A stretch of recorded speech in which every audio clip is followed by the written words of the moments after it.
Mulane kula bolak-balik matur, kula niku nggih mulai umur 20 tahun napa pinten. Kula asline nggih gadah penyakit dan ekstrim penyakit saya. Sampai saat ini kula nak ngobatno ndak lebih 50% nggih karena saya tetap berpikir.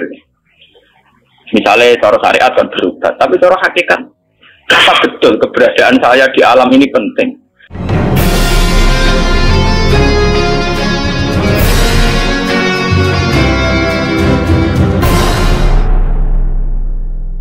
Tapi yang nggak disadari Siti Jenar yaitu tadi. Inti dari ilmu hakikat itu kan tunduk sama kersane Tuhan. Kalau sudah tunduk pada kersane Tuhan, kalau kersane Tuhan roh kita harus dijasad. Dan wujud jasad kita ini juga karena kehendak Tuhan. Kenapa yang wujudnya jasad yang karena kehendak Tuhan engkau ingkari? Sementara wujudnya roh tidak kamu ingkari. Toh wujudnya jasad ya bi iradatillah wa bi masyiatillah. Wujudnya roh ya bi masyiatillah wa iradatillah. Harusnya fungsi jasad juga harus kamu akui toh Siti Jenar. Wong sekarang kita punya jasad ya bukan karena kita, karena kehendak Allah. Kenapa kamu ingkari? Berarti kamu ingkari kehendak meneng Siti Jenar.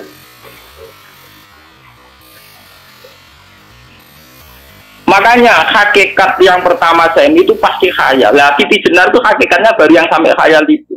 Sehingga dia tersesat. Sebetulnya kalau sudah hakikat beneran itu tidak perlu khayal begitu.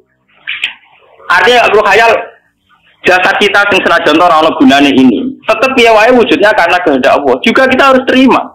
Apapun kekurangannya, apapun kenaifannya, ironisnya harus kita terima. Ini sebagai bentuk penerimaan kita pada masyiatil. Begitu juga keadaan roh kita sebagai penerimaan atas masyiatil. Meskipun ada teori-teori roh yang lebih valid. Lebih valid misalnya begini. Kanjeng Nabi itu suatu saat ininya terputus karena perang Uhud. Itu Kanjeng Nabi dia dolanan dirijine ini. Napa cara jari jemari ini Nabi putus. Dia dolanan. Jadi Nabi sendiri kadang sering ngajarkan ilmu hakikat. Hal lagi illa isbun udmiyat wa fi sabilillahi ma laqiku. Kowe ora trimo fisik, bentuk fisik jari jemari sing ditebir berdarah.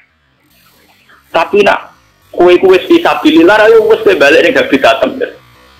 Sehingga kenapa para sahabat itu ketika dicincang, ketika putus tangannya, putus kakinya, sahabat yang usul ke ilmu hakikat itu malah senang. Karena jasad kita ini kan ila sabilillah menuju jalan Tuhan. Sekali dia sudah terluka fisabilillah itu sudah menemukan formatnya. Cara teori Cino sudah menemukan formasinya. Paham gitu? Orang kok malah ngeluh itu berarti goblok kan ngeluh paham no? Paham ini apa? Jadi, makanya Nabi ngertikan ya itu sudah ketemu formatnya.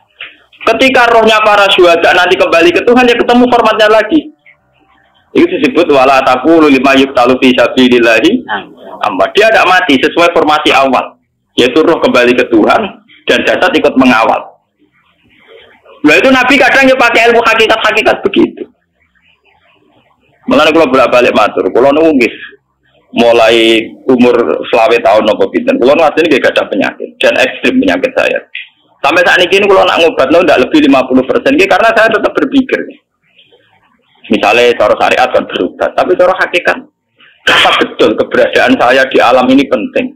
Sehingga aku kepengen urip tak bela-belani ngantek atusan juta. Jangan-jangan penting mati ikuti bang uripku. Lah nak ngono lha apa tak bela-belani? Entek atusan juta. Jadi misalnya kita berobat ya mau ya dari Nabi kan berobat ya berobat. Pokoknya kita Islam masih mau geruduk kadang orang paham. Sekali kamu mengamati dengan sisi hakikat, coba sekarang sampean pikir, coba sekarang nggak pakai logika hakikat, pakai logika syariat saja. Saya ini misalnya asetnya 10 juta, misalnya, saya punya aset 10 juta. Tapi misalnya aku rugi nawar atau dipengaruhi di masa depan sama nih, kalau kulo kan tangannya cara teori di masa. Misalnya kulo rugi, artinya kere di duit 10 juta aset.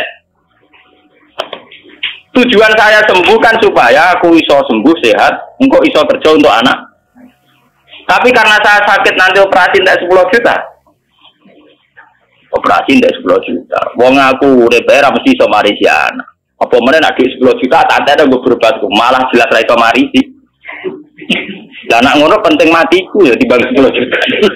Karwan itu diwaris langsung. Sementara anak aku mari dibiayai 10 juta, orang mesti mari 10 juta mesti entek. Artinya tidak ada jaminan kalau berobat itu secara visi ke depan lebih baik. Soalnya malah ngantek donya nggak jelas akibat positifnya. Misalnya tetap lumpuh, duit teori loh. Bahwa artinya apa? Teori hakikat tetap lebih benar bahwa hidup itu tidak ada artinya. Semua itu tidak ada artinya. Berobat apa nggak berobat semuanya tidak ada arti. Teori loh gini. Sehingga kalau kita tengah-tengah aja tengah-tengah, kasus kula misalnya loro nggih berobat.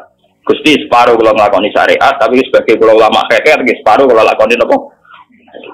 Jadi kula tetep mboten ngarah obat 100%. Tapi orang ngarah berobat wong kula tiyang napa? Syariat. Tapi memang faktanya itu begitu. Cara Kanjeng Nabi kadang Kanjeng Nabi berobat. Kadang Kanjeng Nabi wis nikine tercincang digeguyon nak. Wahal lagi illa usbuun udwiyat ora kok diriji sing gak melok-melok. Nah, bukti bahwa jasad ini begitu tidak penting. Kayak Sayyid Hamzah. Menurut Sayyid Hamzah menganggap wahyu bentuknya raka-rukan. Kalau teori Siti Jenar itu benar, teori Jalaluddin Rumi benar teorinya ya orang-orang solate, maksudnya menang anut rasolate. Benar dalam analisis roh. Ketika Sayyid Hamzah dinyatakan mati oleh manusia, oleh hukum manusia dinyatakan mati karena dia sudah tidak bergerak. Dalam teori hakikat kan rohnya Sayyid Hamzah sudah di khawasili tuyurin khudrin. Rohnya sudah diambil Tuhan, tidak mati. Paham ya? Ketika rohnya Sayyid Hamzah sudah diambil, jasad ini sudah tidak punya rasa. Sekarang secara syariat kasat mata kita tahu, wong jasad nak diinfus, di sayat-sayat dioperasi orang kroso. Apa meneh saiki ruhe wis bisa. Lah ya jasad itu cek gampange dioperasi dibius saja terus tidak kerasa. Apalagi rohnya sudah diambil. Nah, saiki bayangkan ketika Sayyid Hamzah itu sudah di atas. Niku kira-kira delok wahsi ra wong bentuk. Lho wong kok baca igabus. Ketika jasad benar-benar tidak penting, kemudian jasadnya Sayyid Hamzah kan dicincang oleh wahsi. Ketika rohnya sudah diambil kan Hamzah tidak merasakan. Berarti Sayyid Hamzah guyu-guyu wahsi. Wahsi cek bentuk nih gabus dicincang. Paham ya? Lho niki tenan. Artinya ketika pandangan manusia iba kepada Sayyid Hamzah karena dicincang, dimutilasi oleh wahsi. Wahsi tidak mengalami Pak Sinten, Sayyid Hamzah tidak mengalami apa-apa karena rohnya sudah bersama Tuhan. Dan iso wae Sayyid Hamzah malah guyu-guyu wahsi. Cek goblok gabus kok dicincang. Lah nak ngono rak mirip, makanya dalam hal ini itu dalam teori roh itu sebetulnya Siti Jenar tidak sesat dalam teori roh. Tapi jangan katakan itu penemuannya Siti Jenar. Siti Jenar itu terlambat. Sebelum itu ada Husain Al-Khallas, sebelum itu ada Jalaluddin Rumi, sebelum itu juga ada sahabat, ada nabi. Cuma cara aplikasinya Siti Jenar melenceng. Jadi jangan katakan kok tak kampus-kampus. Itu pendapat Siti Jenar itu malah goblok meneng. Siti Jenar itu sanut, paham nggih maksud apa? Wis sanut. Nah, teori yang sama terjadi pada Yesus Kristus. Ketika Yesus misalnya secara lahir dicincang, dimutilasi, diapakan oleh orang Yahudi, sebetulnya rohnya dia sudah bersama Tuhan, kembali ke Tuhan Bapa, nah cara Kristen. Nah cara Islam ya balik ini pengiran. Andaikan itu iya, itu ya ada masalah, karena hakikatnya dia tidak dicincang, tidak dibunuh. Andaikan iya, tentu menurut Islam yang dibunuh Yudas atau siapa itu yang masuk bialau. Tapi sama sebetulnya teorinya sama, kalaupun iya ada masalah. Oke, kalau misalnya Nabi Isa karena ada kontroversi menyangkut dia atau Yudas. Sekarang yang Zakaria dan ya Zakaria yang itu dicincang betul oleh orang Yahudi, matinya dimutilasi. Tapi dia tidak apa-apa. Karena ketika beliau dicincang, rohnya sudah diambil. Ini rumah tenan kan, bener untuk kendel mati paham kan ya. Jadi maksudnya ini kalau ajari, nak mati itu tidak problem. Ini kalau urip mati loh. Nah ini bersamaan paham ya. Kaitan la ilaha illallah ini nanti semuanya sama kaitan sama apa? La ilaha illallah. Ini nanti ujungnya sama dengan la ilaha illallah. Begitu juga seterusnya. Misalnya Yahya kalian sinten? Zakaria. Ketika Tuhan ditanya, jadi tenggene alam malakut pengiran ditakok, ya Allah, Yahya dan Zakaria itu kan hamba pilihan engkau. Ketika dicincang kok jenengan biarkan. Endi Yahya Zakaria dicincang? Aku itu ra goblok dari pengiran. Sedurunge dekne dicincang jasate ruhe sak sipuk. Dadi dekne ora krasa blas. Begitu juga ning tafsir-tafsir sampean lihat wa Maryama. Sayyidah Maryam yang istrinya Fir'aun. Itu kan dia iman sama Nabi Musa. Asiyah imro'ati apa? Fir'aun. Asiyah imro'ati Fir'aun, ya. Itu kan dihukum oleh Fir'aun. Ketika mau ditumpahi apa? Batu besar. Iku Allah ketika di pangeran, ya malaikal mauti, cepat ambil rohnya sebelum dihunjami batu besar. Terus rohnya diambil.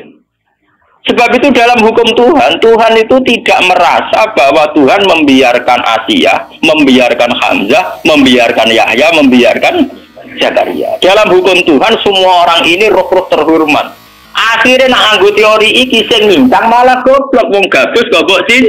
Jangan ngono. Nah anggo teori iki malah berbalik, sing goblok sing nyincang. Paham? Yo jeneng kok sesuai sampean kiaskan saja. Wong dibius wae disayat-sayat gak kroso. Kaya apa nak ruhe bener-bener wis tercabut terpisah. Rasane ning ndi? Ini disebut wala taqulu lima yuqtalu fi sabilillah napa? Lah kemudian roh ini kemana?